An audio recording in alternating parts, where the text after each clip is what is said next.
Messieurs les ambassadeurs, mes chers collègues, mesdames, messieurs, nous accueillons aujourd'hui Alain Weifels sur la nouvelle chaire européenne du Collège de France. L'intérêt du Collège de France pour la question européenne n'est pas une nouveauté.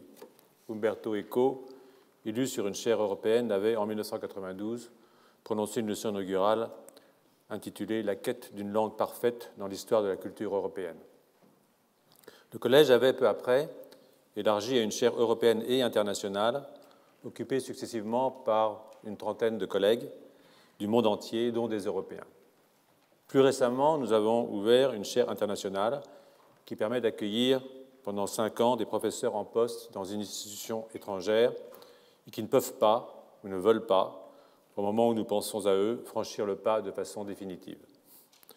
C'est ainsi que nous bénéficions aujourd'hui des enseignements de Jean-Louis Cohen de l'Université de New York, de Jean-Jacques Hublin de l'Institut Max Planck de Leipzig, de Bénédicte Savoie de l'Université technique de Berlin et bientôt de Denis Duboul de l'Université de Genève et de l'EPFL.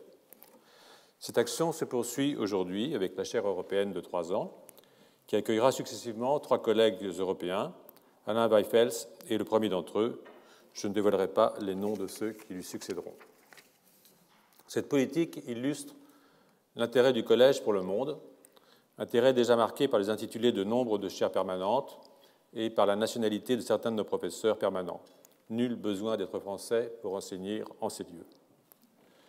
À travers cette nouvelle chaire transparaît la nécessité d'un engagement plus fort concernant notre continent, puisque l'Europe est hélas en passe de redevenir purement continentale, et la volonté de nous faire les avocats d'une France en Europe, puisque, comment l'ignorer, notre histoire est d'abord européenne, depuis bien avant la Renaissance, qui a vu la création du Collège de France.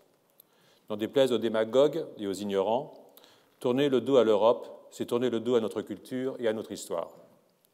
De ce fait, il n'y aurait rien de choquant à ce que des professeurs enseignant au Collège de France aient leurs laboratoires ou autres outils de travail dans des institutions européennes hors de nos frontières. Ce qui est véritablement en jeu aujourd'hui n'est pas l'Europe, nous en sommes forcément, mais la place de notre pays dans une division du travail qui s'installe sur ce continent. Serons-nous limités à la production d'objets de luxe, on n'a rien contre, et à l'accueil de touristes dans des parcs de loisirs, on est moins enthousiaste, ou, et je devrais dire en même temps, être parmi les champions d'une culture et d'une économie de la connaissance fondée sur une recherche, un enseignement et une industrie capables d'attirer les meilleurs. Sur cette question essentielle de notre attractivité dans ces domaines, il semble que nous soyons à la croisée des chemins. Les forces intellectuelles sont présentes en France. Il ne manque que l'intelligence politique, la seule volonté ne suffit pas, même si elle est nécessaire, pour que nous collions en groupe de tête des nations qui, à l'instar de l'Allemagne, de la Suède ou la Suisse, et je n'oublie pas les Pays-Bas, cher Alain Weifels, ont fait le bon choix. L'alternative est le renoncement, ce qui veut dire rejoindre les pays qu'on visite comme des grands musées et dont on apprécie la gastronomie, mais qui se sont résignés à voir leurs étudiants et chercheurs les plus doués aller trouver ailleurs un environnement propice à leur épanouissement intellectuel, parce qu'on n'a qu'une vie. Sur ce, en espérant que le pari de l'intelligence sera au rendez-vous, je passe la parole à Alain Supiot, qui a porté la candidature d'Alain Weifels. Il va donc nous présenter ce tout nouveau collègue, à qui je suis heureux de souhaiter ce soir la bienvenue.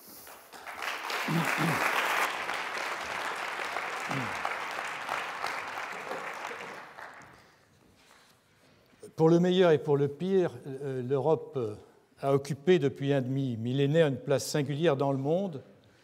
Elle a été le berceau de la technoscience et de la démocratie, de la philosophie des Lumières et des droits de l'homme, mais aussi le creuset d'un messianisme arrogant et brutal, de la colonisation de presque tous les autres continents, des 2 guerres mondiales et des massacres déments qui ont marqué l'histoire du siècle dernier.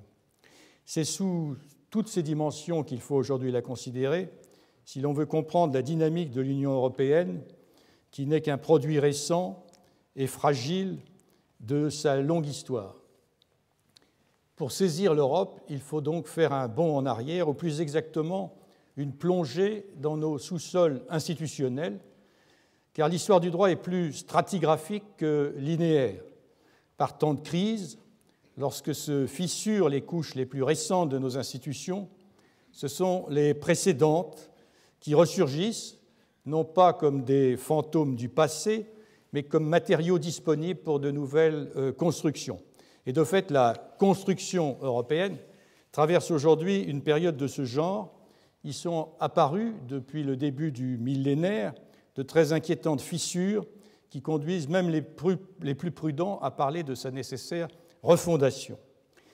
Le relevé de ces fissures offre une image familière à l'œil du juriste, car l'Europe a toujours été le lieu d'une tension entre, d'une part, un ou plusieurs droits communs et, d'autre part, la diversité de droits locaux.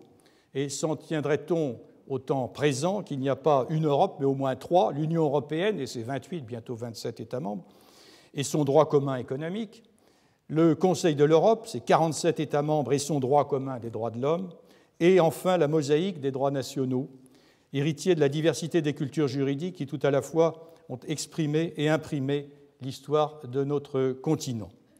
Les motifs de cette mosaïque donnent aujourd'hui encore à voir la profondeur historique de l'Europe. Partout s'y lisent les traces du Corpus Juris Civilis, rédigé en latin sur ordre de l'empereur d'Orient Justinien, un siècle après l'effondrement de l'Empire romain d'Occident. Et en Europe occidentale, ce monument juridique a fourni les matériaux de l'édification de l'État moderne par les juristes médiévaux, en même temps que bon nombre des catégories de la pensée moderne. Je ne peux pas vous faire une liste exhaustive, mais les concepts d'État, de religion, de personne, de contrat, de société, de civilisation, de loi, d'hérédité, de solidarité, etc., trouvent tous leur origine dans ce texte. Et grosso modo, cette branche occidentale s'est scindée en deux à partir de la fin du Moyen-Âge, avec d'un côté la tradition de common law, sans doute la branche la plus fidèle à la tradition casuistique romaniste, et de l'autre, le droit continental ou civiliste. Et on voit aujourd'hui effectivement cette fracture réapparaître derrière le Brexit. Sur le sol même du continent, une fracture est apparue avec la réforme protestante qui a été étudiée par Harold Berman dans un ouvrage qui a été magnifiquement traduit par Alain Wichfeld, ce qui est paru aux éditions Fayard il y a quelques années, au moment de la Révolution luthérienne. Et là aussi, on peut lire dans l'actualité des traces de cette fracture entre cette Europe latine et l'Europe nordique et germanique. Quant aux États d'Europe orientale, ils procèdent d'une histoire différente, puisque l'Empire byzantin a survécu 1000 ans à celui de Rome et fut le creuset d'une toute autre tradition juridico-politique que, suivant les savants travaux de Gilbert d'Agron, il faut se garder de réduire au cliché du césaropapisme. Inconscientes de leur propre théologie politique, les élites occidentales ignorent tout de l'armature dogmatique de cette autre Europe, et le risque est alors, comme le montre l'état présent des relations avec la Grèce ou la Russie, de l'aborder avec un mélange de suffisance et d'insuffisance intellectuelle qui nous condamne d'avance à tous les malentendus. La crise actuelle de l'Union européenne fait ainsi ressurgir cette mosaïque de culture qu'on avait naïvement cru pouvoir faire disparaître sous l'enduit économique du marché unique. Cela ne condamne pas tout effort de construction européenne, mais indique bien au contraire que la solidité de celle-ci dépend de notre capacité à reconnaître plutôt qu'à nier la richesse et la diversité des matériaux avec lesquels on l'a bâtie. Encore faut-il avoir cette capacité ou qu'on nous la donne. Et Alain Wichfeld est un des très rares, pour ne pas dire le seul historien du droit de langue française, à être également familier des grandes cultures juridiques de l'Europe occidentale, la française, l'allemande et l'anglaise. Grand érudit, vrai penseur, il a étudié la philosophie et le droit canon à Anvers, le droit romain à Paris, l'histoire médiévale à Louvain et a soutenu sa thèse de droit maritime à Cambridge.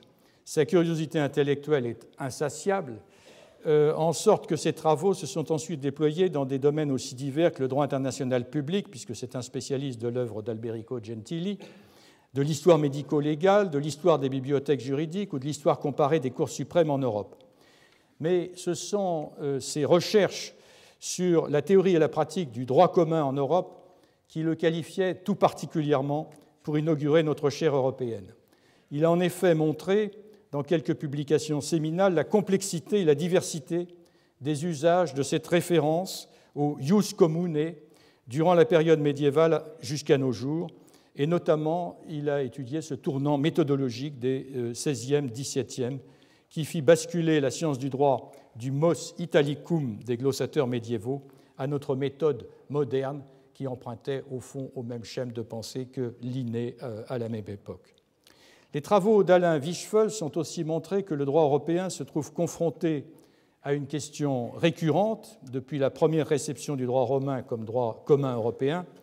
Faut-il l'observer en raison de l'Empire ou sous l'empire de la raison? La formule selon laquelle le droit romain avait été adopté non ratione imperii sed imperio rationis a correspondu en Europe occidentale à la disparition de l'Empire comme entité politique et à l'affirmation des souverainetés nationales. Aujourd'hui, les institutions européennes prétendent incarner l'empire de la raison, que ce soit la raison économique ou celle des droits de l'homme, face à la diversité de ces souverainetés. Mais cette prétention est contestée, en sorte que la question de la légitimité de l'impérium des institutions européennes se trouve posée à nouveau frais, et plus que jamais dans son histoire, l'avenir de l'Union européenne est incertain. La science du grand historien du droit qu'est Alain Wishfeld nous sera un précieux parachute au moment de sauter ainsi dans l'inconnu. Cher Alain, bienvenue parmi nous. Merci.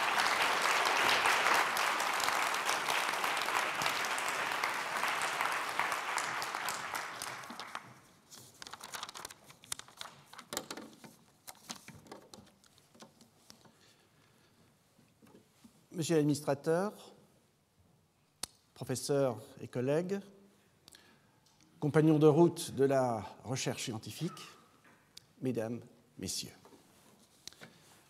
L'Europe s'est construite comme un État de droit. L'Europe, dans sa complexité et à travers ses composantes, se construit et se reconstruit en permanence comme un État de droit.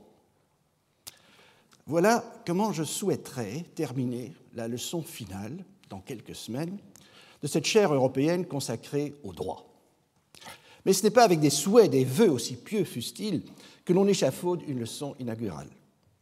Pour étayer cette proposition, et confirmant d'emblée le cheminement est plus important et significatif que son éventuel aboutissement, je devrais mettre un peu d'ordre dans le raisonnement et l'argumentation. Cet ordre, je l'emprunterai aux disciplines qui ont encadré mes enseignements et mes travaux depuis mes études tout au long de ma vie professionnelle, l'histoire du droit et le droit comparé. L'étudiant en droit, précisément, pourra d'emblée indiquer un paradoxe dans la formulation de ces propositions auxquelles entend parvenir mon argument. J'aurais en effet le plus grand mal à exprimer ces mêmes phrases « l'Europe s'est construite comme un État de droit », « l'Europe se construit et se reconstruit comme un État de droit » dans l'une des langues étrangères qui nous entourent en Europe. En anglais, en allemand, une traduction littérale se heurterait à des difficultés de syntaxe, voire de style. Du coup, une traduction impliquerait une adaptation entraînant inévitablement une altération sémantique de la proposition. Plutôt que de rechercher une traduction, l'expression de l'argument contenu dans cette proposition devrait alors s'efforcer de penser la même idée à partir de l'autre langue. Est-ce possible ? Ayant grandi et été éduqué dans des États européens officiellement multilingues, quoique évidemment beaucoup moins multilingues que l'Union européenne, je ne peux croire en la possibilité d'être bilingue ou multilingue. Comme Ödön von Horvath décrivait l'un des personnages de son roman Der ewige Spießer, un roman de 1930, dans la première partie, où, selon le titre, Herr Kobler wird Pan-Europäer, M. Kobler devient pan-européen, je cite, « Austro-hongrois natif d'Uschwidek, ce fonctionnaire avait un talent linguistique colossal. Il maîtrisait dès lors toutes les langues de l'ancienne double monarchie, mais dès lors, malheureusement, aucune tout à fait parfaitement. » Mais rares seront les étudiants en droit qui se feront des soucis sur l'approximation d'une traduction, qu'ils qualifieront souvent, à tort je crois, uniquement comme une question de forme. Leur critique portera sur le fond ou ce qu'ils entendent par une question de fond. Ce qu'ils auront appris et appris à répéter, c'est que les notions d'état de droit, rule of law, Rechtsstaat, ne seraient pas équivalentes, ne pourraient être confondues. Chacune aurait un sens et une portée propre à son ordre juridique, sa tradition juridique, sa culture juridique, qui ne pourrait se réduire à un dénominateur commun. Cette double irréductibilité des langues et des notions est apparemment un fondement inébranlable des particularismes qui, sous différentes formes, sont sans doute l'une des principales caractéristiques de l'histoire des droits en Europe. À supposer, comme l'implique un peu sournoisement cette dernière formulation, qu'il y ait une notion commune de droit en Europe. Ces particularismes doivent être pris au sérieux, même si leurs motivations ou justifications sont souvent douteuses. Au fil des prochaines semaines, je tâcherai d'expliquer qu'il n'est guère utile de monter une historiographie européenne du droit qui ne ferait pas la part belle aux intérêts particuliers, autour desquels des interactions se sont construites sur le continent européen, tantôt à l'échelle de quelques territoires seulement, tantôt à l'échelle de la quasi-totalité du continent, tantôt même par des interactions en dehors de l'espace continental européen. De même, la tendance dans certains courants de droit comparé à développer un droit européen à partir des ordres juridiques nationaux existants ne peut faire l'économie d'une diversité de ces droits. Aussi, le propos de mes leçons ne consistera pas à s'interroger à partir d'éléments de l'histoire du droit et du droit comparé, comment construire un droit européen, mais davantage comment reconnaître ou construire un ensemble à partir de la diversité des droits européens. La question est complexe car il ne s'agit pas de comparer des objets dont on postule une singularité irréductible, ni de tendre à gommer les singularités dans une synthèse commune, mais bien de chercher comment observer et penser des manifestations du droit en Europe qui, au-delà des particularismes, permettent d'y reconnaître des caractéristiques partagées ou susceptibles d'être partagées, ce qui est une approche moins audacieuse que de vouloir y reconnaître un droit commun. Il s'agira, en une formule, de s'exercer à maîtriser une tension qui, elle, est postulée comme étant irréductible, entre des particularismes d'intérêt fluctuants. C'est ainsi qu'il faudra s'atteler à comprendre pourquoi l'expression et la notion française d'état de droit partagent des caractéristiques communes avec l'expression et la notion anglaise de rule of law, avec l'expression et la notion allemande de Rechtsstaat, sans pour autant effacer les caractéristiques qui distinguent chacune de ces expressions et notions l'une de l'autre. Mais le droit de l'Union européenne, issu de ce que l'on appelait il y a moins d'une génération encore le droit communautaire, ainsi que l'essor d'un corpus normatif jurisprudentiel et doctrinal issu de la Convention européenne des droits de l'homme, dont le pouvoir de pénétration dans les ordres juridiques nationaux était également, il y a moins d'une génération, à peine imaginé, à tel point que le gouvernement britannique envisage à l'égard de ce corpus un Brexit bis. Ne constitue-t-il pas un droit européen d'un nouveau type, dont la cohabitation avec les ordres juridiques particuliers constituerait déjà un modèle de cette approche visant à maîtriser les tensions entre ces ordres particuliers tout en maintenant, selon une formule un peu usée, la diversité dans l'unité. Longtemps après avoir décidé du titre de cette leçon, le droit européen a-t-il une histoire? En a-t-il besoin?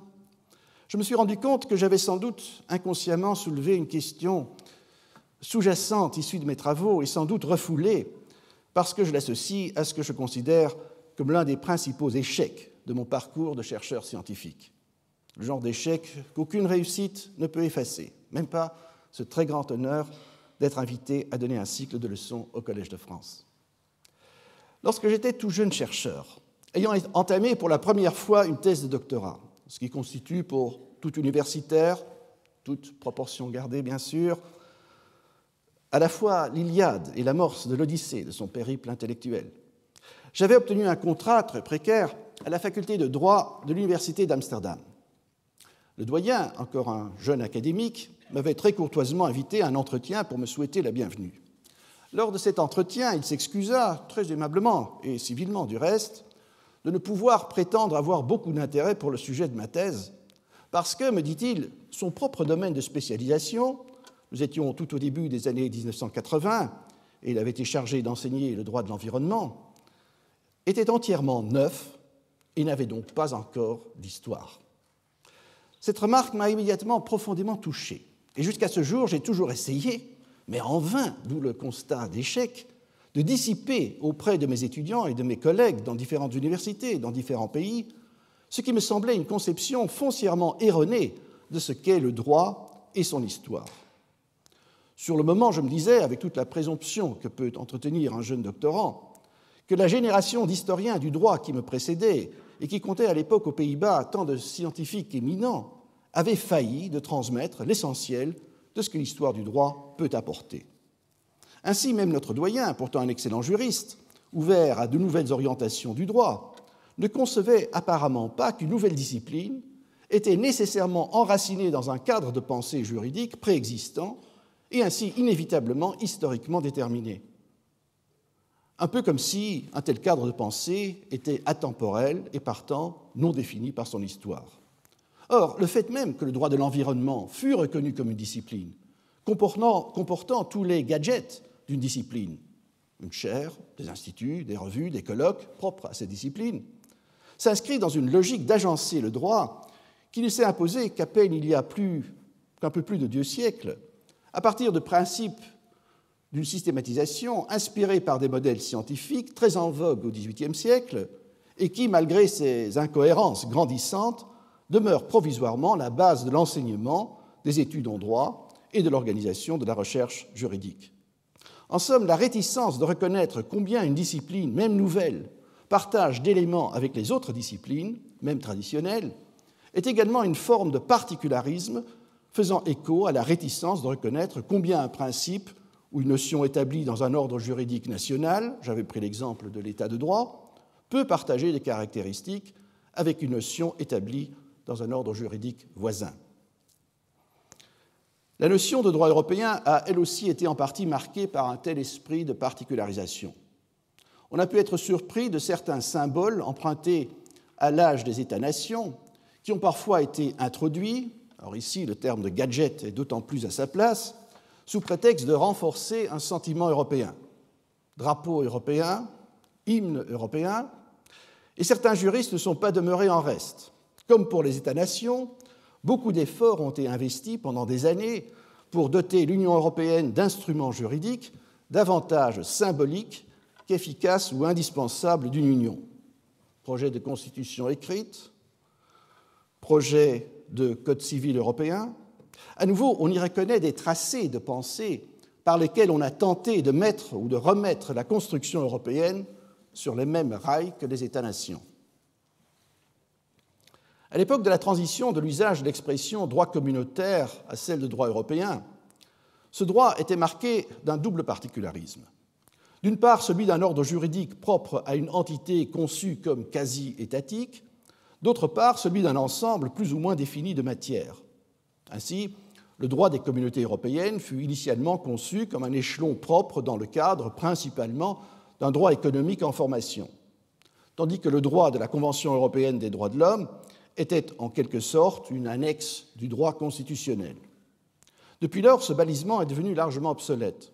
Les effets du droit de l'Union européenne touchent des branches du droit qui, pendant les premières décennies suivant le traité de Rome, étaient encore envisagées comme des matières relevant quasi exclusivement du droit national, tandis que les effets des droits proclamés dans la Convention de 1950 ont également fini par se faire sentir, avec un décalage de plusieurs décennies, dans l'ensemble des disciplines juridiques. L'étiquette européen s'est ainsi greffée sur la plupart des matières du droit, tout en remettant en question l'agencement du droit par matière. Ces développements coïncident avec la génération née au cours de l'après-guerre, et en ce sens relèvent de l'histoire du temps présent. Cela implique toutefois que l'initialisation de ces développements fut l'œuvre d'acteurs, parmi lesquels des juristes, appartenant à une génération antérieure, qui charriait inévitablement les notions, principes, valeurs et croyances de sa propre formation et expérience juridique, le plus souvent nationale. La notion de droit européen s'articule dès lors à travers les différentes strates de l'ordre juridique complexe en Europe.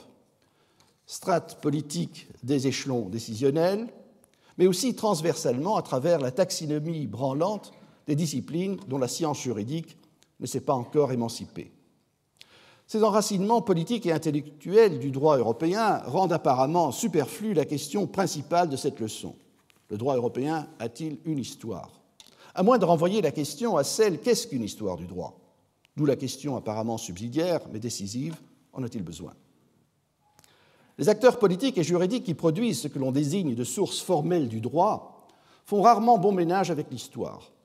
Et le type de démocratisation vers lequel se sont dirigées les sociétés européennes, ou plus largement occidentales, en favorisant progressivement davantage l'émancipation de groupes sociaux faisant l'objet d'une discrimination juridique, sociale, économique, politique, n'a pu amorcer ces politiques d'émancipation qu'en s'émancipant aussi de modes d'agir et de penser ancrés dans le passé. Depuis les Lumières, la volonté générale, parfois conçue, peut-être à tort, comme une volonté exclusive d'une nation dotée de son État, rend en principe superfétatoire tout recours à l'histoire. Pourtant, la nation elle-même n'est qu'un moment dans l'histoire de l'humanité, une construction reconnue à un moment donné par des acteurs politiques et sociaux, parmi ceux-ci des historiens, dont l'identité est en ce sens réelle, mais aussi toujours relative. Cette nation s'équipe d'un droit, mais il me semble impossible de reconnaître dans l'histoire occidentale des droits un seul exemple où un droit est fabriqué de neuf sans reprendre en masse des éléments de l'ancien droit. En France, le droit dit intermédiaire de la Révolution française, c'est-à-dire de 1789 à 1799 ou 1804, illustre bien comment la masse d'innovation réelle dans le droit et les institutions demeurait néanmoins redevable d'une tradition juridique qui ne peut être entendue que par son histoire. Là n'est pas la question. Le droit européen a-t-il besoin d'une histoire? Et la question vaut pour tout droit. Implique que l'on envisagerait que la nation, ou plus particulièrement le démos, ne puisse pas faire l'économie de son histoire, qui est par ailleurs une histoire partagée avec d'autres nations, et de plus en plus avec d'autres acteurs politiques et sociaux que les nations. Ainsi redéfinie, la question a de quoi indisposer aussi bien le politique que l'historien. Car si le Kampf ums Recht implique également une lutte pour l'histoire, ou plus modestement pour l'historiographie, ou plus modestement encore pour les images d'Épinal, auxquelles finit par aboutir toute historiographie, il convient alors, ce que von Jhering n'envisageait sans doute pas en premier lieu, de s'interroger tant à l'égard du droit que de son discours historique sur les modes de gouvernance capables d'accommoder dans une société démocratique des intérêts minoritaires sans pour autant affaiblir indûment l'efficacité de la gouvernance publique.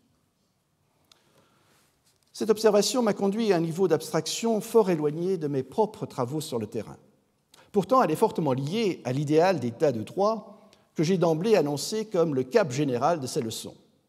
Si le droit ne peut être créé ex nihilo dans une société, ni par une révolution, ni par l'imposition d'un pouvoir étranger, conquérant ou colonisateur, ni même par l'adoption ou la transplantation volontaire de pans entiers d'un droit étranger, il en est de même de l'état de droit. Celui-ci se construit en permanence face à des défis du temps présent, en s'appuyant sur des expériences passées et dans la perspective d'espérance pour l'avenir. Cette double expérience se retrouve à travers les disciplines que j'évoquais, l'histoire du droit et le droit comparé. C'est à partir de ces deux disciplines que je tâcherai de saisir cette construction d'un état de droit dans un espace européen qui n'est pas politiquement prédéterminé. Afin de revenir sur le terrain concret de mes travaux, je commencerai aujourd'hui par évoquer, pour le volet historique du droit, deux litiges que j'ai eu l'occasion d'étudier plus en détail. Pour le volet comparatif, j'évoquerai un jugement écossais récent. Le volet historique me fournira l'occasion d'amorcer une réflexion qui se poursuivra ces prochaines semaines sur la manière dont a fonctionné dans le passé ce que l'on désigne par un droit commun, un jus commune européen. L'un des arguments souvent avancés, à tort et à travers, et parfois même à bon escient, est en effet qu'il existerait, antérieure à l'ère des codifications nationales, une strate d'un droit commun européen susceptible de soutenir ou de justifier les développements juridiques en Europe que j'évoquais il y a un instant. Le volet comparatif amorcera une réflexion sur une autre question qui a beaucoup agité les juristes, particulièrement en Europe. Faut-il distinguer une tradition juridique anglaise irréductiblement différente de celle des ordres juridiques continentaux, précisément parce que ceux-ci, contrairement au droit anglais, auraient participé en masse au développement du jus commune européen. Ces case studies permettront tout au plus aujourd'hui de préciser ces thèmes sur la construction d'une culture partagée d'un état de droit en Europe. À travers les deux exemples historiques que j'évoquerai, il s'agit de vérifier si, à un stade antérieur aux codifications nationales et à la construction doctrinale systématique d'un droit international, il peut être fait d'un droit commun à l'Europe, du moins à l'Europe occidentale.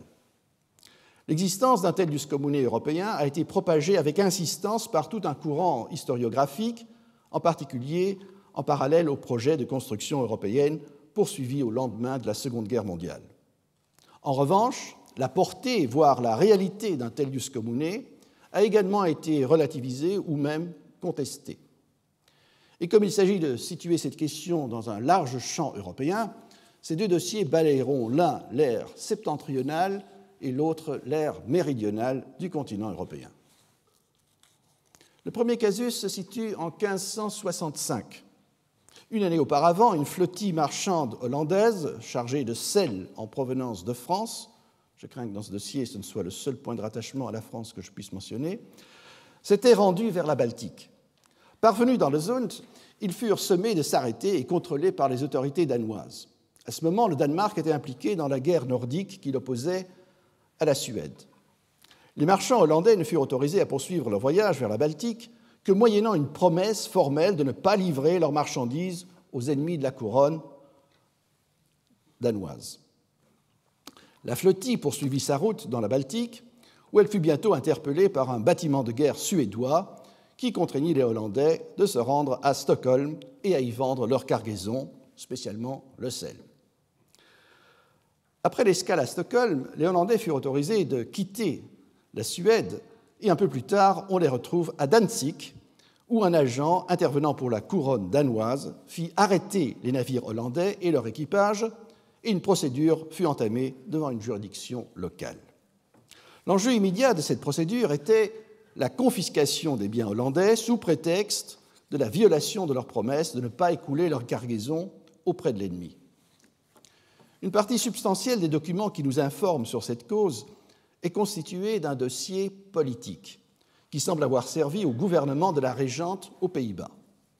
Ce dossier met en évidence que le procès poursuivi à Danzig était suivi ou même guidé à distance par les acteurs politiques.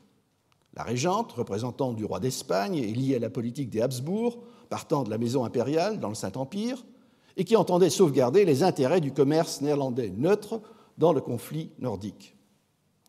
Le roi du Danemark, qui souhaitait le soutien actif des Pays-Bas dans le conflit. Le roi de Pologne, souveraineté à laquelle la ville hanséatique de Danzig était soumise, tout en gardant une large mesure d'autonomie afin de maintenir ses réseaux commerciaux internationaux pendant la guerre. Et enfin, mais plutôt en coulisses, le roi de Suède. Il se peut même que la procédure à Danzig ait été un compromis diplomatique, permettant de désamorcer la controverse plus générale sur le statut neutre de la navigation néerlandaise entre la mer du Nord et la Baltique. Le recours à la forme d'une procédure devant une juridiction impliquait l'adoption des règles et pratiques d'une procédure civile, selon le modèle général de la procédure romano-canonique, ayant recours à des auxiliaires formés en droit et déployant dès lors des argumentations étayées par des références aux autorités juridiques, inévitablement empruntées dans une large mesure aux sources et ouvrages des droits savants. Le dossier contient même un concilium, un avis juridique savant, élaboré, et renforcé par une souscription signée par plusieurs professeurs des facultés de droit de Louvain. On peut reconnaître à travers l'accumulation des dupliques, tripliques, quadrupliques et l'avis juridique trois catégories d'arguments juridiques. En premier lieu, les règles relevant de droits substantiels.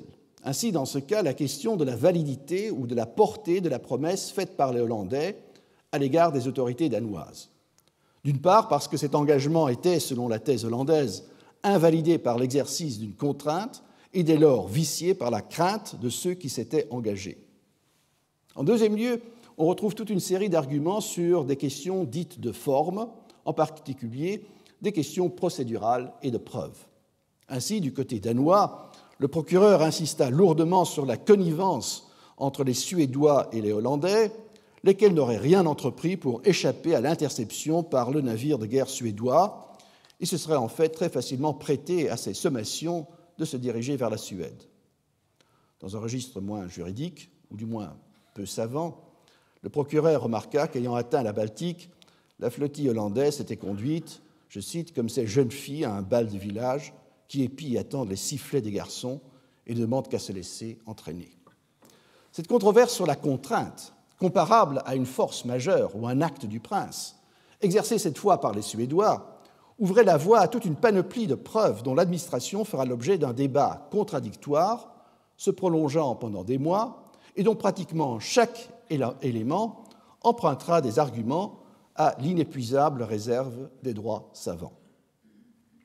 Enfin, en troisième lieu, tout un arsenal de principes et de règles, également empruntés à la salle d'armes des autorités du droit savant, comprennent des modes d'argumentation qui ne relèvent pas d'un droit substantiel ou formel positif, mais davantage d'une théorie normative du droit.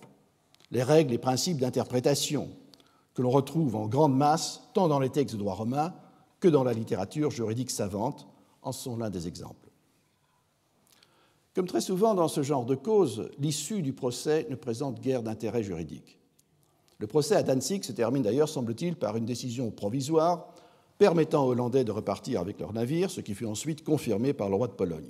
Une sorte d'interlocutoire par lequel aucune décision formelle sur le fond de la demande danoise n'était rendue, mais qui, de fait, sans désavouer la couronne danoise, était favorable aux intérêts des marchands hollandais et respectait le souhait du gouvernement habsbourgeois aux Pays-Bas de maintenir sa neutralité dans le conflit.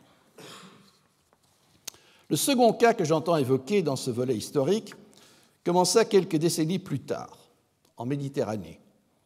En 1607, une galère vénitienne venant de Chypre fut prise par des pirates, dont l'équipage était commandé par un Anglais et qui se composait vraisemblablement majoritairement ou exclusivement de chrétiens.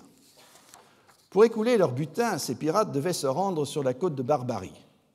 À Tunis, la baie menant au port était gardée par un contingent de janissaires dont le commandant du fort de la Goulette contrôlait l'accès des nombreux marchands de la chrétienté. Un procédé courant consistait à ce que les pirates vendaient les marchandises de leur butin au commandant, qui les revendait ensuite aux marchands. Dans le cas de la galère vénitienne, une partie de la cargaison fut apparemment ainsi vendue à des marchands anglais qui la transportèrent vers Londres. En Angleterre, l'ambassadeur de Venise entama une procédure devant la haute cour de l'amirauté visant à revendiquer les biens des marchands vénitiens capturés sur la galère. Ici également, le procès se déroula selon les principes de la procédure romano-canonique, avec des avocats et devant un juge formé en droit romain. Du côté anglais, on fit appel au professeur de droit romain à Oxford, Alberico Gentili, qui fut l'un des fondateurs de la doctrine moderne de droit international. Du côté vénitien, on eut recours aux avis d'un professeur de droit romain à Padoue, Marco Antonio Peregrini, l'un des premiers auteurs à avoir consacré un ouvrage au droit fiscal. Et dans ce cas également, on peut suivre en parallèle au parcours judiciaire à Londres le cheminement d'un lobbying politico-diplomatique, en l'occurrence de l'ambassadeur vénitien à la cour anglaise. Les rapports font même état d'un incident où Jacques Ier, grand amateur de vénerie, fut empêché lors d'une chasse de lancer son cheval parce que l'ambassadeur s'accrochait désespérément à l'étrivière en pressant le monarque d'intervenir favorablement dans cette affaire. Au-delà des intérêts des parties directement concernées par le litige, l'intervention diplomatique fait apparaître d'autres enjeux. Pour Jacques Ier, cette affaire était un test case sur sa capacité, au cours des premières années de son règne, de combattre la piraterie. C'était aussi un banc d'essai de sa politique étrangère et des relations internationales qui auraient pu soutenir les ambitions de la politique européenne du monarque anglo-écossais. Dans l'ensemble des documents d'archives qui permettent de reconstruire cette cause, où le recours de part et d'autre aux autorités des droits savants était à nouveau abondant, on peut retrouver les mêmes trois grandes catégories de principes et de règles. Pour le droit substantiel, la question cruciale et l'une des plus classiques en droit consistait à déterminer si la revendication de ces marchandises, biens meubles par excellence, était possible et justifiée. Le propriétaire ayant perdu involontairement son bien, en l'occurrence suite à un vol armé, peut-il le réclamer d'un tiers acquéreur et, le cas échéant, sous quelles conditions? Le tiers acquéreur pouvait-il, en l'occurrence, être considéré comme étant de bonne foi? À ces questions classiques s'ajoutaient des règles plus particulières. En faveur des Vénitiens, le principe selon lequel le pirate, ennemi de la race humaine, ne peut jamais acquérir son butin et ne peut donc le transférer légitimement. En faveur des Anglais, une règle fiscale remontant à l'Empire romain, en vertu de laquelle l'acquéreur du fisc est garantie contre toute réclamation ou éviction de celui qui prétend avoir eu un droit réel antérieur à la vente fiscale. Deuxièmement, les règles de procédure et de preuve. Le dossier permet de retracer en détail toutes les controverses sur l'identité des marchandises réclamées par les Vénitiens, auxquels incombait de prouver que les biens acquis à Tunis étaient bien ceux qui avaient été capturés en Méditerranée sur leurs galères. Enfin, on retrouve à nouveau des types de règles qui, comme les principes d'interprétation, relèvent d'une théorie générale du droit indispensable à faire fonctionner les règles positives de droit substantiel ou formel. À nouveau, l'issue du litige ne présente pas un intérêt pour ces questions de droit, un compromis politique ayant permis de ménager les réclamations vénitiennes tout en évitant de heurter les intérêts de la City. Cette très brève évocation de deux dossiers devait fournir une amorce de réponse à la question « Peut-on faire état dans l'histoire européenne du droit d'un ius commune européen tel qu'il a souvent été mentionné dans l'historiographie contemporaine, voire dans les littératures juridiques ?»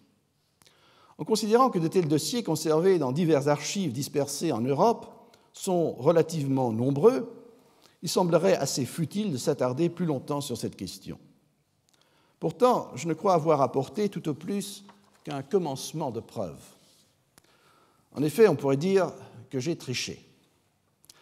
De fait, à partir des deux dossiers évoqués, je nous ai menés en bateau.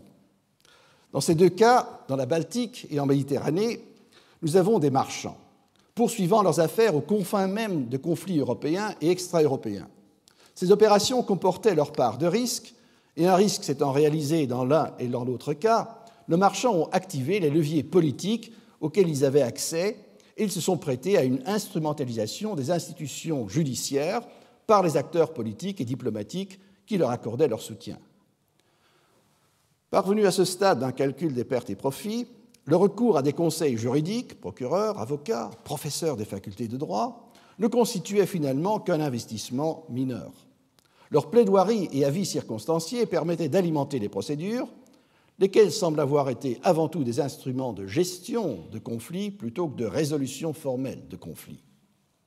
Les procédures judiciaires et la panoplie de droits savants déployés ne constituaient finalement pour ces marchands que des éléments parmi d'autres dans l'espace géographique, politique et institutionnel dans lequel ils s'aventuraient en cherchant des marchés. Comme les vents et courants, le droit qui était mis en œuvre dans ces litiges relevait des facteurs qui tantôt contrariaient, tantôt facilitaient leurs expéditions commerciales. Que ce droit fût le droit romain commun ou quelque droit local particulier leur était en soi indifférent. Tout au plus pouvaient-ils considérer qu'un droit commun leur facilitait, lorsqu'une procédure devait être conduite dans un environnement étranger hostile, l'accès à des professionnels plus facilement contrôlables ou fiables à partir de leur propre région d'origine.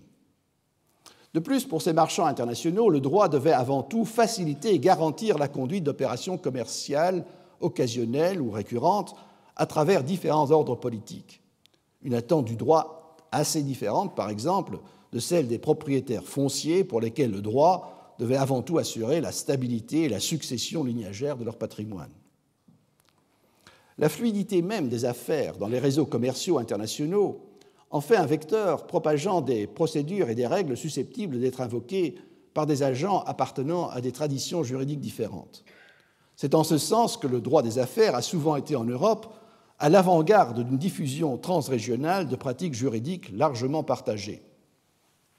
Dans l'Union européenne, une relative harmonisation du droit des affaires a pu paraître plus facilement réalisable, les acteurs des affaires ayant même davantage poussé dans ce domaine à favoriser une uniformisation que d'autres groupes d'intérêt dans d'autres domaines. Mais tout comme on a pu dire en France que la politique ne se faisait pas à la corbeille, il convient de rappeler qu'une européanisation du droit des affaires ne constitue pas pour autant un signe précurseur décisif pour reconnaître une européanisation des droits nationaux propres à chaque ordre politique. Si l'on recherche une strate historique d'un ius commune européen, ce simple sondage dans la pratique du négoce international ne peut suffire. Pourtant, ces deux dossiers, sur lesquels j'aurai l'occasion de revenir dans mes leçons ultérieures, illustrent un autre aspect de la question sur un ius commune postulé, et qui me semble beaucoup plus pertinente pour notre compréhension de ce ius commune. Comment fonctionnait-il ? Autrement dit, peut-on reconnaître, au-delà même de l'invocation de règles de droit substantiel communes dans différentes parties de l'Europe, des modes de raisonnement et d'argumentation juridique susceptibles d'être communiqués de manière contradictoire. La conclusion provisoire de cette excursion sommaire dans l'histoire du droit permet tout au plus de reconnaître à travers la pratique judiciaire se référant aux autorités des droits romains et canoniques un champ d'investigation à l'échelle européenne de l'interface entre professionnels du droit, professionnels judiciaires, administratifs, universitaires, une interface dont l'objet ne se limite pas à un hypothétique droit commun européen qui reste à définir, mais s'étend à intégrer dans un discours contradictoire des conflits d'intérêts et de normativités concurrentes qu'à défaut de sciences sociales distinctes ou d'une science du droit développée à partir des droits particuliers, seule la discipline des droits savants fut en mesure d'ordonner.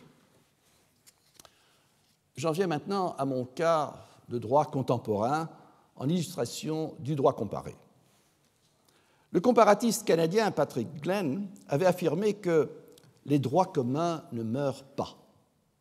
Cette affirmation suppose que l'on puisse attribuer un degré de virtualité à un système de droit commun qui n'est guère observable par l'historien du droit.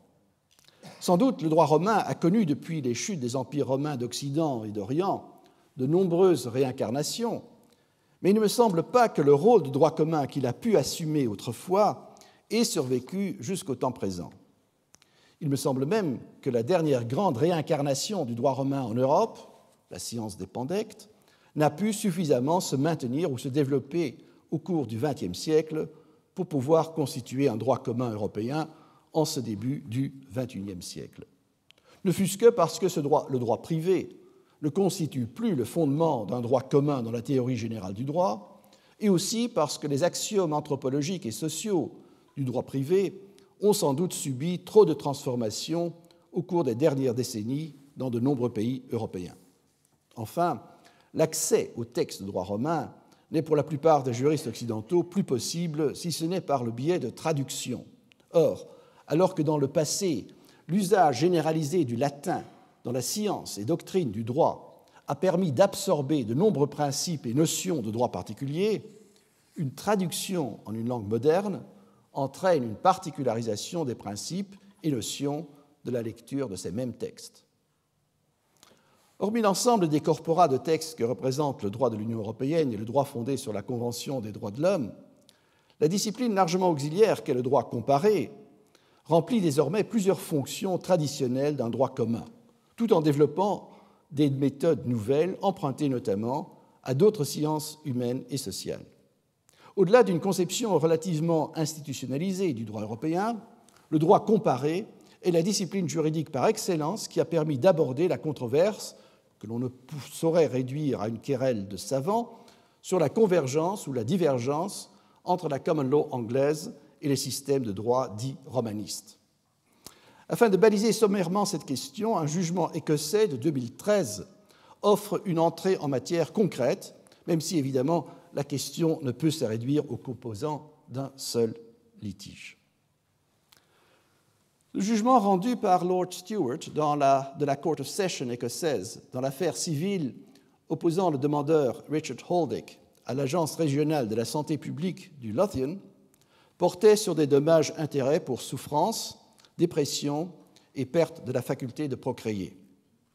À l'âge de 22 ans, le demandeur devait subir un traitement d'un cancer dont les effets entraîneraient sa stérilité permanente. En 1992, il fit déposer des échantillons de son sperme dans une installation de cryoconservation gérée par la Lothian Health Board, une agence régionale du Conseil de santé publique écossais. En 2001, lorsqu'il voulut prélever ces échantillons pour procéder avec sa conjointe à une fécondation in vitro, il fut informé que, suite à un mauvais fonctionnement du système de refroidissement, la qualité du sperme conservé avait été affectée. Le dommage était susceptible d'entraîner des déficiences et malformations graves en cas de conception. Le demandeur renonça, sur base de ces informations, à une procréation médicalement assistée. Le jugement porte sur la question préalable de l'admissibilité de la demande, c'est-à-dire avant même que la preuve des faits allégués ne puisse être administrée. Le jugement dans cette affaire s'articule bien sûr à partir des demandes formulées par le demandeur et leur contestation par le défendeur. Cette demande comprenait 3 volets principaux. Premièrement, une demande fondée sur la souffrance psychique provoquée par un préjudice à un droit réel en violation d'une obligation contractuelle. Deuxièmement, une demande fondée sur la souffrance psychique découlant d'un acte fautif ou négligent, un delict dans la terminologie écossaise, ce qui correspond dans une certaine mesure à la notion de quasi-délit en responsabilité civile.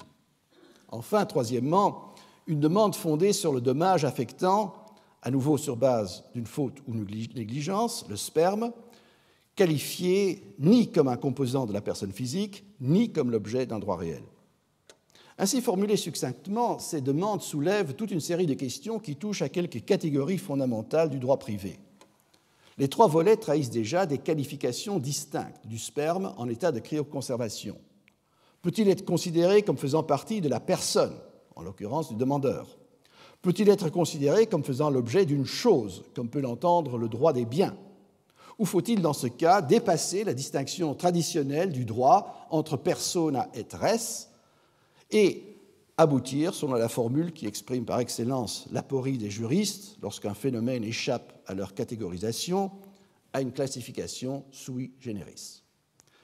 Cependant, le jugement offre en passant également une amorce de réponse à la question sur la compatibilité, ou, dans une perspective plus dynamique, la convergence, ou incompatibilité, voire divergence, entre la common law anglaise et la tradition d'inspiration romaniste. Les termes et la structure des demandes et qualifications précitées reflètent déjà des références ancrées dans l'une ou l'autre tradition. Le demandeur se prévalut de la célèbre formule de Gaius, selon laquelle tout droit que nous appliquons se rapporte soit aux personnes, soit aux choses, et sa réception par la doctrine écossaise, notamment les auteurs représentant le courant moderne du genre juridique dit institutionnel. L'acquisition de la propriété des res se fait par excellence par l'occupatio, un mode d'acquisition illustré en Écosse par la pratique des pêcheurs de Shetland qui forcent de jeunes baleines dans une baie où les animaux sont capturés et abattus. La qualification du sperme capté pour conservation comme un bien faisant l'objet du droit réel de propriété permet au demandeur de développer le volet de son argumentation du dommage à un droit réel constituant un manquement aux obligations contractuelles du défendeur. Celui-ci proposa également un argument à partir du droit romain, en l'occurrence un fragment d'Ulpien, repris dans le Digeste, selon lequel nul n'est censé propriétaire de ses propres membres. Mais, comme le fit remarquer le juge, ces dispositions visaient à restreindre la capacité d'un homme libre d'intenter une action pour dommage physique personnel en vertu de la loi aquilienne. Mais d'autres moyens en réparation lui étaient ouverts et le droit écossais avait assimilé ces dispositions en admettant qu'un solatium pouvait être accordé en compensation des dommages physiques, moraux ou psychiques. Ces références à des textes fort connus du droit romain ne sont que les prolégomènes d'un itinéraire comparatif qui remonte jusqu'à un épisode de l'histoire contemporaine du droit français. Le jugement écossais, selon un usage assez répandu dans la pratique judiciaire des cours supérieures des pays influencés par la common law, cite en effet directement ou indirectement plusieurs décisions étrangères, la plupart, selon l'usage des cours britanniques, empruntées au monde anglophone des anciennes colonies où la culture occidentale prédomine. Ainsi, dans un cas jugé en 2012 par la Cour suprême de la Colombie-Britannique, 15 paillettes contenant du sperme congelé ayant été acquis à titre onéreux par un couple de femmes avaient été omis de leur convention de séparation lorsqu'elles mirent fin à leur vie commune. L'une des deux femmes entama une relation avec une nouvelle compagne et souhaita utiliser les paillettes pour une nouvelle procréation. Son ancienne compagne s'y opposa et demanda la destruction des paillettes. La Cour décida d'accorder 7 paillettes à la demanderesse et les 6 autres à son ancienne compagne, qui devait toutefois être compensée à raison de la moitié de la valeur d'une paillette. La Cour canadienne semble ainsi avoir reconnu des droits réels sur le sperme congelé. Elle s'inspira elle-même de jurisprudence californienne des années 1990, en particulier l'affaire Hecht, où une cour d'appel de Californie décida dans une affaire de succession que le sperme congelé que le décoyus avait légué à sa compagne pouvait faire l'objet d'un droit de propriété au sens large, alors que ses enfants d'un mariage antérieurement dissous avaient requis la destruction. Cette décision, par le biais de la jurisprudence anglaise, influença ensuite aussi la jurisprudence en Australie. La Cour californienne, quant à elle, s'était appuyée, à partir d'un article dans une revue américaine de droit médical, sur une décision française qui fit grand bruit à l'époque du tribunal de grande instance de Créteil en 1984 dans l'affaire Parpalais. Cette juridiction, tout en rejetant l'application des règles de dépôt du Code civil à l'égard du sperme, chose hors commerce, accorda à la veuve le droit de procéder à une fécondation post-mortem en utilisant le sperme de son conjoint. Plusieurs de ces références citées par le juge écossais en 2013 avaient déjà été débattues dans un jugement anglais de 2010, l'affaire Yearworth. Yearworth était à maint égard le principal précédent sur lequel se fondaient les conseils de Holding, car la cause était récente et les faits très semblables au cas du demandeur écossais. Et la Cour d'appel à Londres avait donné droit à la demande. Pourtant, sa transposition dans l'ordre juridique écossais se heurta à la qualification du transfert du sperme à l'Agence de santé publique. Il semble qu'au cours du procès devant la Cour anglaise, celle-ci avait suggéré que le demandeur qualifie le mode par lequel le sperme avait été transféré de bailment, une figure de la common law anglaise qui se réfère au transfert de la possession d'un bien par le propriétaire sans que ce transfert ne fasse nécessairement l'objet d'un contrat. Cette suggestion fut suivie et la Cour, acceptant que le transfert constituait en effet un bailment, put sur cette base appliquer les principes de common law, admettant la recevabilité d'une demande de dommages-intérêts pour dommages psychiques. Et nous voici parvenus, après ces détours comparatifs qui ne représentent qu'une infime partie de l'ensemble des considérations dans le jugement écossais, à la difficulté de l'interface entre common law anglaise et droit écossais, qui ignore le bailment. Les conseils du défendeur dans le procès écossais avaient ironiquement demandé « Can you put a kilt on Yearworth ?» Est-ce qu'on peut s'imaginer le précédent Yearworth enfiler un kilt? Le juge écossais se garda d'assimiler le bailment anglais à un depositum. On ne prendra donc pas à la lettre les nombreux dictionnaires anglo-français qui traduisent bailment simplement par dépôt. Car le bailment n'est en soi pas un contrat, mais relève davantage du droit de possession et des droits réels. En revanche, l'itinéraire comparatif accompli, qui présente par ailleurs l'avantage d'une perspective dépassant largement l'horizon européen, permet d'illustrer comment se tisse, même dans la formation d'un droit particulier, en l'occurrence le droit écossais, un raisonnement à partir des contraintes soutenues par le poids des traditions historiques propres à chaque ordre juridique et des avancées de la pratique judiciaire visant à s'émanciper de ces contraintes. En même temps, il est frappant de constater combien ces démarches comparatives demeurent ancrées dans des traditions juridiques occidentales et dépendent de l'accès aux sources rédigées en une lingua franca, dans l'exemple que j'ai choisi, l'anglais.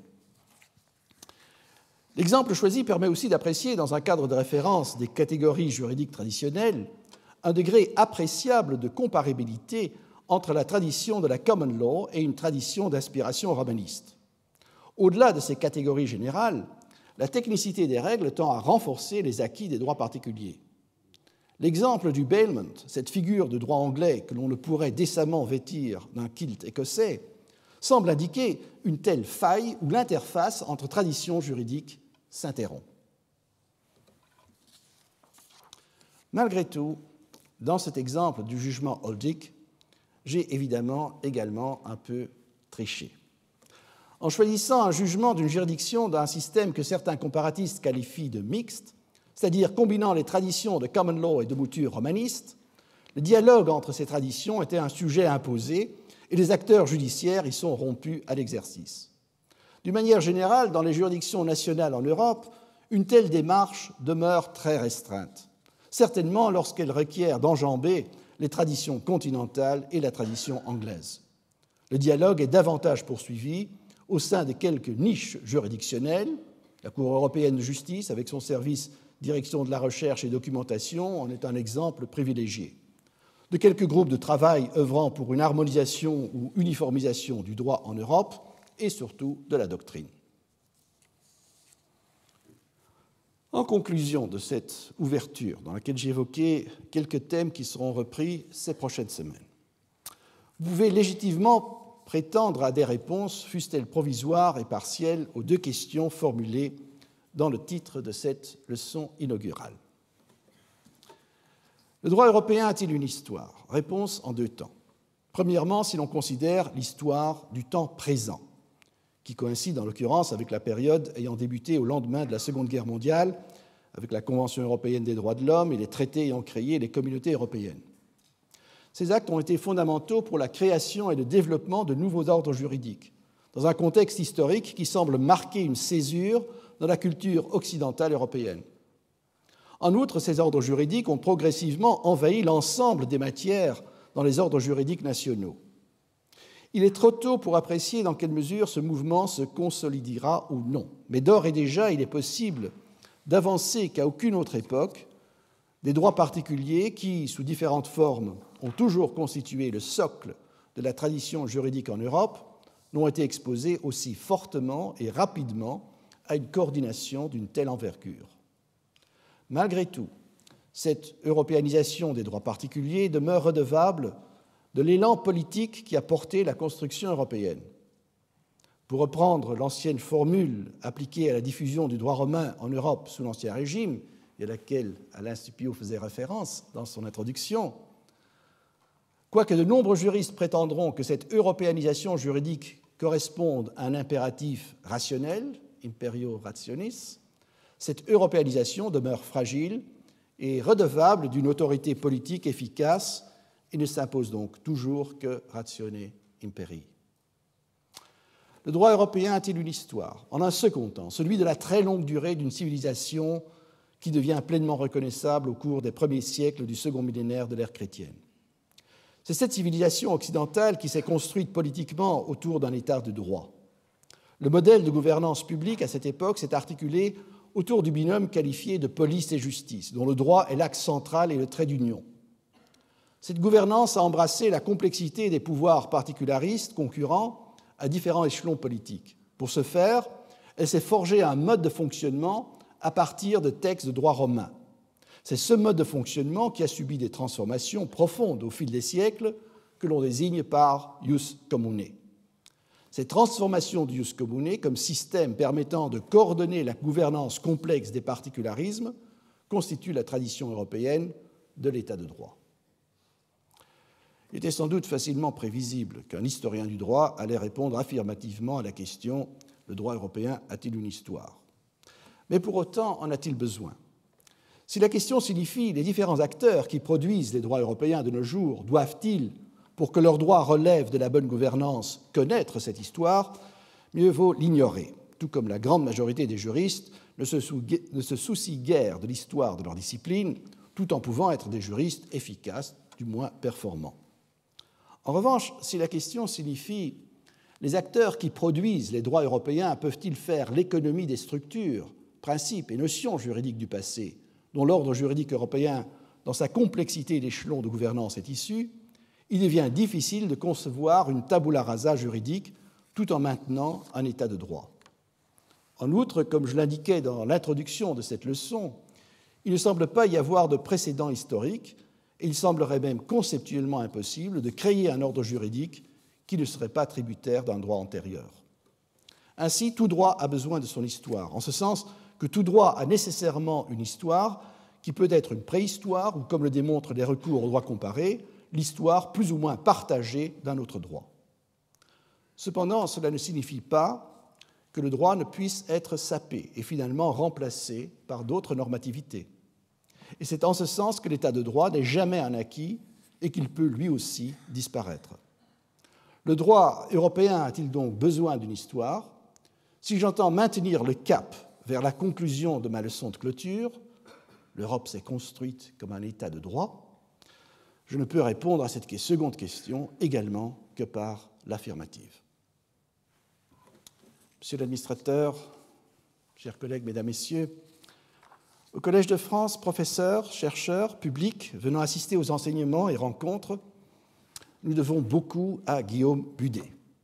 Juriste issu d'une famille associée à la gouvernance royale, il exerça lui aussi des charges dans l'administration royale à une époque où la longue construction du royaume de France par la monarchie avait atteint un stade doublement décisif.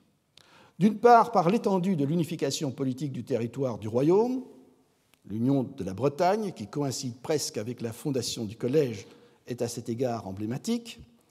D'autre part, à travers l'essor d'une nouvelle doctrine du pouvoir souverain, dont la théorisation se propagera une génération à peine plus tard, notamment en France avec Bodin.